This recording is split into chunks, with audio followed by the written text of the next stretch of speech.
I used to think my marriage was unshakable. For years, I truly believed I had found the perfect partner, someone who loved me unconditionally, someone who made me feel safe and secure in ways I never thought possible. My husband, Daniel, was kind, reliable, funny in his own quiet way, and he treated me with a respect I'd never known in any other relationship. When we got married, I remember looking at him at the altar and thinking, this is it. This is forever. For a long time, it was everything I imagined. We built a comfortable life together. We weren't rich, but we weren't struggling either. We had our little routines. Saturday morning coffee runs, lazy Sunday afternoons on the couch, evenings cooking dinner side by side in the kitchen while laughing at some dumb inside joke that no one else would understand. He knew all my quirks, all my flaws, and he still loved me anyway. That kind of acceptance made me feel invincible, like no matter what, Daniel would always be there. But somewhere along the line, I started to get restless. I don't even know when it really began. Maybe it was after 5, 6, 7 years of marriage. Maybe it was just the monotony of routine. Maybe it was my own selfishness, my inability to just be satisfied with something good. I love Daniel, but I started wondering if love was supposed to feel more exciting. I began comparing my marriage to others, or worse, to the fictional couples I'd binge watch on Netflix dramas. I'd scroll through social media and see friends traveling the world with partners who looked like models, couples who seemed to live these vibrant, passionate lives full of constant adventure. And then I'd look at myself and Daniel, sitting in our pajamas, eating takeout, talking about bills, and I couldn't help but feel like something was missing. That was when the idea of an open relationship first entered my head. I'd read stories online about couples who swore it saved their marriages, who said it brought them closer together by eliminating jealousy and insecurity. People wrote about freedom, about rediscovering themselves outside of the traditional boundaries of marriage. And instead of being cautious, instead of questioning whether that kind of arrangement was actually right for us, I latched onto it like it was some magic solution. I told myself it wasn't about not loving Daniel. I told myself it was about growth, about exploration, about giving myself permission to be more than just a wife. And when I first brought it up to Daniel, I expected resistance. I expected a fight. I expected him to be angry, jealous, even hurt. But he wasn't. I'll never forget the night I suggested it. We were sitting on the couch, a bottle of wine between us, and I half joked, you know, some couples do this thing where they open the marriage a little, just to keep things fresh. Daniel looked at me for a long moment, then simply nodded and said, if that's what you want, we can talk about it. It stunned me. Part of me felt relieved, part of me felt validated. I took his calmness as acceptance, as understanding. I thought it meant he was secure enough in us to handle it. What I didn't realize was that his silence wasn't approval. It was resignation.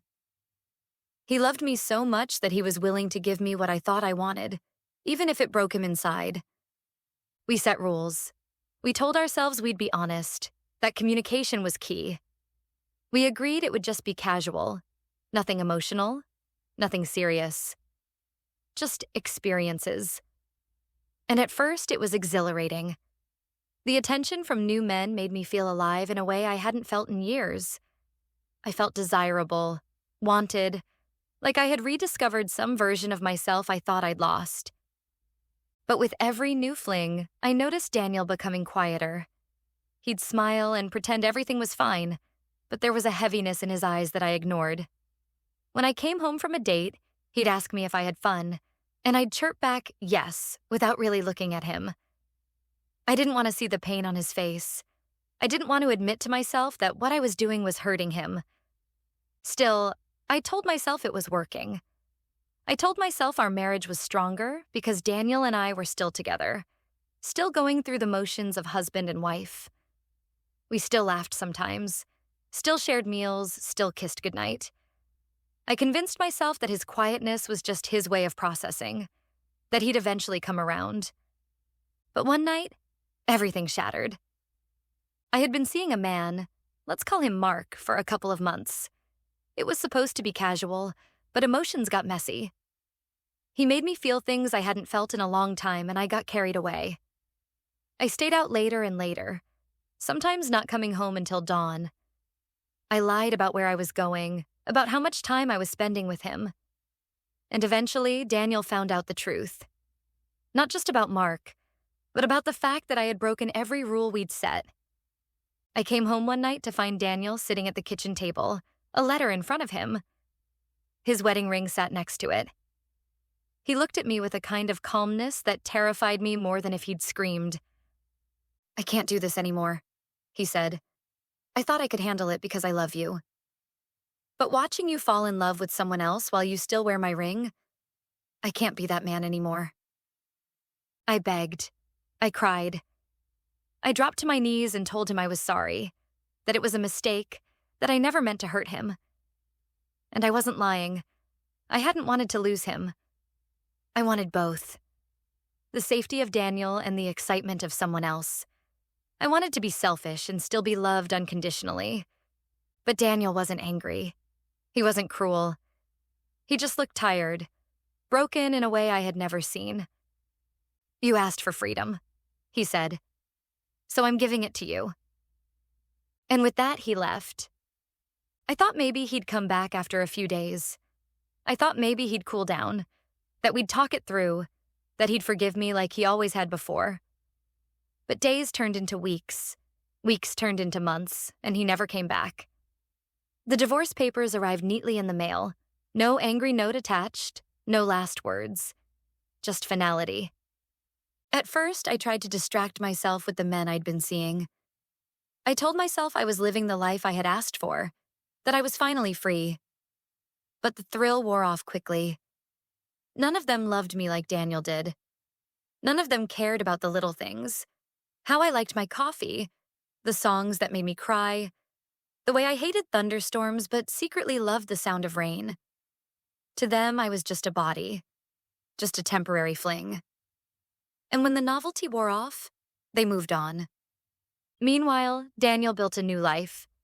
I saw glimpses of it on social media, even though I tortured myself by looking. He smiled more. He traveled. He spent time with friends I had selfishly pushed away during our marriage. And eventually, there was someone new by his side. She looked at him the way I used to, with awe and adoration. And the worst part? He looked back at her with the same tenderness he once reserved only for me. It's been over a year now, and I still wake up sometimes reaching for him, only to find the empty side of the bed. I still catch myself cooking too much food because I forget I'm only cooking for one. I still wear the sweater he left behind because it smells faintly like him, even though I've washed it 100 times. People like to say you don't know what you've got until it's gone. But I always knew what I had. I just thought it would last no matter what I did. I thought Daniel's love was unbreakable, that he would always forgive me. I thought I could bend him without ever breaking him. But I was wrong. And now I live every day with the knowledge that I destroyed the one good thing I ever had, all because I wanted more. Because I was too blind, too selfish, too foolish to realize that what I had was already enough. And no matter how much I wish I could take it back, no matter how much I regret it, the truth is simple. I asked for freedom, and Daniel gave it to me, forever.